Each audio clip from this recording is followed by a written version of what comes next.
procédé au lancement de notre rapport sur les crises de déplacement négligées au titre de l'année 2023.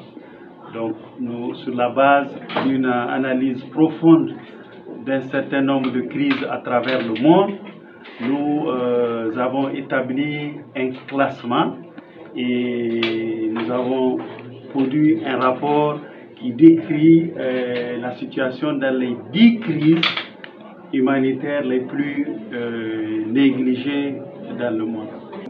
Oui, nous avons effectivement les 3 pays du Sahel central qui figurent dans le top 5 de ce classement. Nous avons également le Cameroun et la République démocratique du Congo.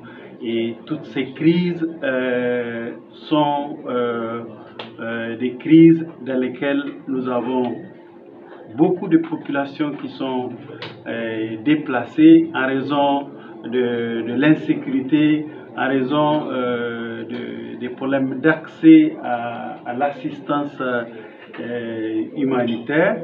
Alors, pourquoi nous avons ces 5 pays-là au top du classement? Mais d'abord parce que dans certains cas, c'est des crises qui datent déjà d'un certain nombre d'années. Certains de ces pays sont dans le rapport de 2022, comme par exemple le Burkina.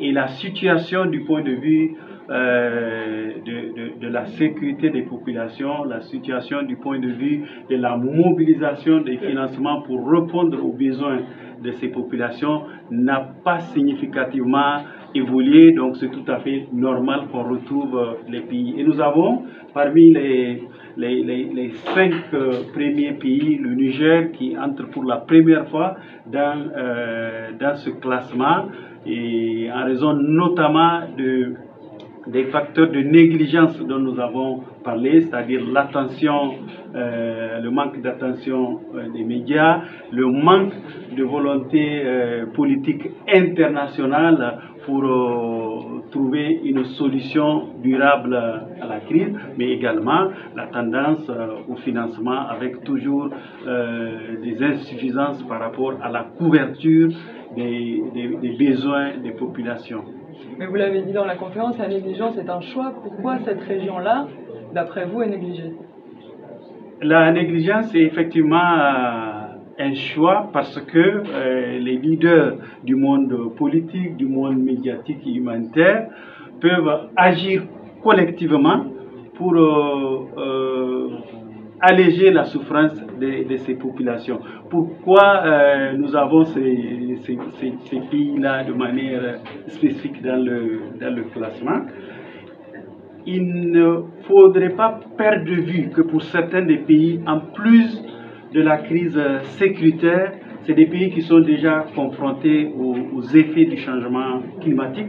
Nous avons également certains des pays les plus pauvres du monde dans ce classement. Ça veut dire que même en dehors des crises, c'est des pays où les gens ont, bon an, mal an, des difficultés pour subvenir à leurs besoins essentiels. Maintenant, au-delà de cela, si vous ajoutez la crise sécuritaire qui force les gens à quitter leur terroir, à quitter leur domicile, leurs champs, leurs animaux, ça fait que ça augmente les vulnérabilités. Mais en dépit de tous ces facteurs, nous avons remarqué que la mobilisation internationale pour trouver une solution, ou la mobilisation internationale pour augmenter les niveaux de financement n'est pas égale à ce que nous observons dans certaines crises et où évidemment ce n'est pas pour dire que d'autres crises n'ont pas besoin d'assistance, mais c'est juste pour dire que toutes les crises doivent avoir le même niveau d'attention des médias, le même niveau d'attention en termes de mobilisation financière, mais surtout le même niveau aussi d'intérêt politique pour mobiliser les ressources et trouver une solution.